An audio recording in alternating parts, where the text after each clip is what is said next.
దేవుని బిడ్డలారా, ఆయన కాపుదల భద్రత నిత్యము మనకు తోడై ఉండునుగాక. యేసుక్రీస్తు ప్రభు ఆయన సన్నిధి మనతో ఉండునుగాక. దేవుడు మనని కాపాడి పోషిస్తూ సంరక్షిస్తున్నాడు. ఆయుష్ను ఆరోగ్యాన్ని అనుగ్రహిస్తున్నాడు. ఎక్కువ సమయం ఆయనకిస్తూ ఆయన మీద ఆధారపడుతూ ఆయన వైపు చూడాలని దైవ సేవకుడిగా మనవి చేస్తున్నాను. ఇవన్నీ చివరి దినాలు, అంత్య దినాలు, ప్రమాదకర దినాలు ఉన్నాం.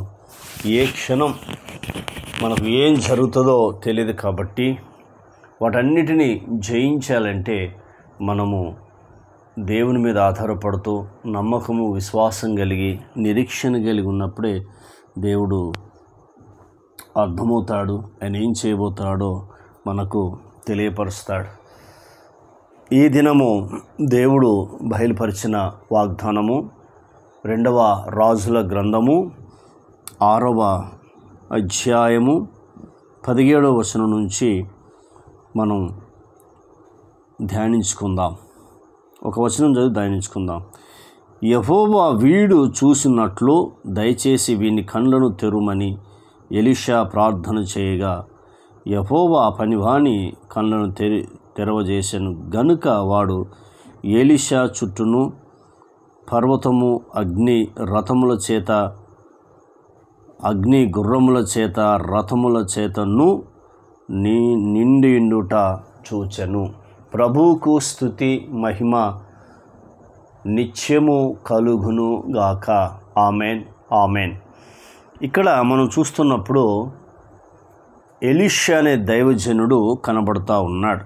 షోమ్రోను ప్రాంతంలో, ఇశ్రాయేలు ప్రాంతంలో ఎలీషా దైవజనుడు ఇక్కడ మనకు కనబడుతున్నాడు. అయితే సిరియా రాజు ఆయన కూడా మనకి ఇక్కడ కనబడుతున్నాడు. అయితే ఆ సిరియా దేశంలో ఆ రాజు వారి అంతఃపురంలో ఏమి జరుగుతుందో ఆ విషయం ఎలీషాకు తెలుస్తుంది. వెంటనే ఇశ్రాయేలు దేశపు రాజును ఏం చేస్తున్నాడంటే, పలాని చోట నువ్వు వెళ్ళకు రాజా, సిరియా దేశపు రాజు వస్తున్నాడు, నీకు ప్రమాదం అని చెప్పి అక్కడ ఏం చేస్తున్నాడంటే వెంటనే సమాచారం తెలియపరుస్తున్నాడు. తెలియపరచగానే ఆ రాజు అక్కడి నుంచి వెళ్ళిపోతున్నాడు. అయితే ఒకసారి ఆ సిరియా దేశపు రాజు అకస్మాత్తుగా సమావేశాన్ని ఏర్పాటు చేశాడు. చేసినప్పుడు, అయ్యా ఏం జరుగుతుంది, ఇక్కడి విషయాలు అక్కడికి ఎలా తెలుస్తున్నాయి అని చెప్పి వారందరినీ అడుగుతూ, నా ఉప్పు తిని నా అన్నంది నాకే ద్రోహం చేస్తారన్నప్పుడు అప్పుడు అంటారు, రాజా ఇక్కడ ఎవరు నీకు ద్రోహము చేయట్లేదు, ఎవరు ఇలా లేరు అని చెప్పి కొన్ని విషయాలు వారికి తెలియపరుస్తున్నాడు. అక్కడ ఇశ్రాయేలు దేశంలో ఒక ప్రవక్త ఉన్నాడు. ఆయన పేరు ఎలీషా అని చెప్పి ఆ వ్యక్తి ఉన్నాడు. ఆయన ఇక్కడ ఏం జరుగుతుందో, మీ అంతఃపురంలో ఏం జరుగుతుందో దాన్ని తెలియపరుస్తున్నాడు అని చెప్పి ఆ మాటలు తెలియపరుస్తున్నాడు. ప్రవక్త ఉన్నాడు అక్కడ. 12వ వచనం చూడండి. అతని సేవకులలో ఒకడు, రాజు అయిన నా ఏలినవాడ, ఇశ్రాయేలు రాజు పక్షముగా ఎవరు లేరు కానీ ఇశ్రాయేలులో ఉన్న ప్రవక్తయగు ఎలీషా మీ అంతఃపురమందు మీరు అనుకొని నా మాటలు ఇశ్రాయేలు రాజునకు తెలియజేయనను.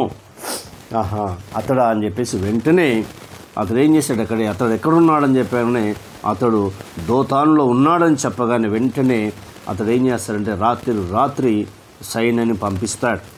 అప్పుడు గేయ చూస్తాడు. 16వ వచనం. అతడు భయపడవద్దు అంటే 15వ వచనం.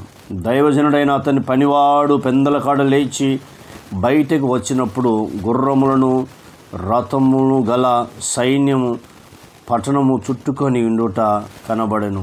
అతడు అంతటా అతని పనివాడు అయ్యో నా ఏలినవాడా, మనం ఏమీ చేయుదుమని ఆ దైవజనుతో అనగా అతడు భయపడవద్దు, మన పక్షం ఉన్నవారు వారికంటే అధికులై ఉన్నారని చెప్పాను. ఎంత అద్భుతమో చూడు. ఎలా చూడగలిగాడు అనేది మనం ఆలోచించాలి. ఎలీషా గొప్ప దైవజనుడు. ఏలియా 8 అద్భుతాలు చేస్తే ఎలీషా 16 అద్భుతాలు చేశాడు. ఎందుకంటే అతను ఎడ్లను విడిచిపెట్టాడు, తన సమస్తం విడిచిపెట్టి ప్రభువారితో ఉన్నాడు.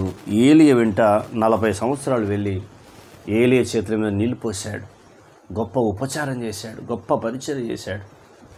కానీ వెళ్తూ వెళ్తూ అన్నాడు, ఏం కావాలో కోరుకో అన్నప్పుడు నీ ఆత్మలున్న 2 పాలు నాకు దయచేయమని అడిగాడు. కాబట్టి దేవుడు అలాంటి కృపను ఆయనకు అనుగ్రహించాడు. నీవు నేను కూడా దేవుని మీద ఆధారపడుతూ ప్రార్థన జీవితం కలిగి ఉంటున్నప్పుడు దేవుడు మనం కూడా వాడుకుంటాడు. చూడండి, పాత నిబంధనలో ఎలీషాని దేవుడు అలా వాడుకుంటున్నప్పుడు కొత్త నిబంధనలో ఉన్న నీవు యేసు క్రీస్తు రక్తం ద్వారా మనం కడగబడ్డాం. యేసు క్రీస్తు శరీరాన్ని, రక్తాన్ని మనం భుజిస్తున్నాం. ఇంకా మనం ఎలా ఉండాలి ఒకసారి ఆలోచన చేయండి. నువ్వు భయపడవద్దు, మన పక్షం ఉన్నవారు వారికంటే అధికులై ఉన్నారని చెప్పి వీడు చూసినట్టు వీని కళ్ళు తెరువు అని ప్రార్థన చేసినప్పుడు ఇప్పుడు కనబడుతుంది.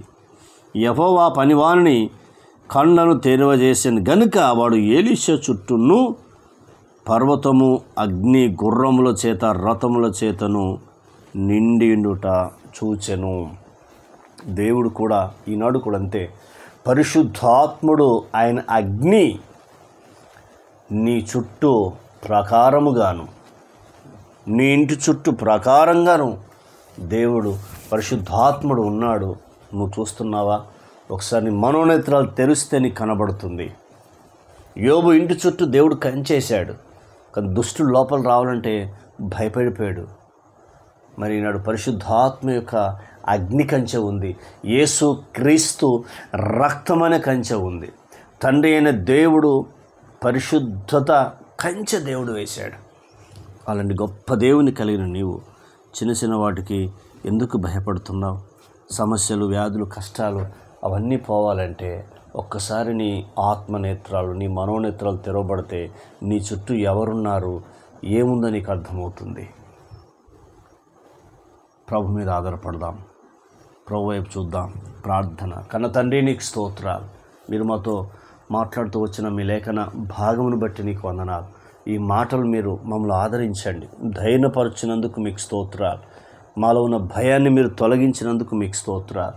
మీరు ఇచ్చిన వాగ్దానం బట్టి నీకు వందనాలు. ఎలీషా చుట్టూ పర్వతము, అగ్ని, గుర్రములు, రథముల చేత ఉండుట పనివాడు గేయాజు చూడగలిగాడు. మేము కూడా ప్రభు మా చుట్టూ మీ సన్నిధి, మీ కాపుదలు ఉందని మేము చూడగలిగిన ఆ కృపను మాకు దయచేయండి, ఆ జ్ఞానము దయచేయండి. మీ మనస్సును మాకు అనుగ్రహించమని మా ప్రార్థన విని జవాబిచ్చినందుకు కృతజ్ఞతలు. యేసు నామములో పొందినాం తండ్రి, ఆమెన్. దేవుడు మనల్ని దీవించి ఆశీర్వించునుగాక. Amen, amen, amen.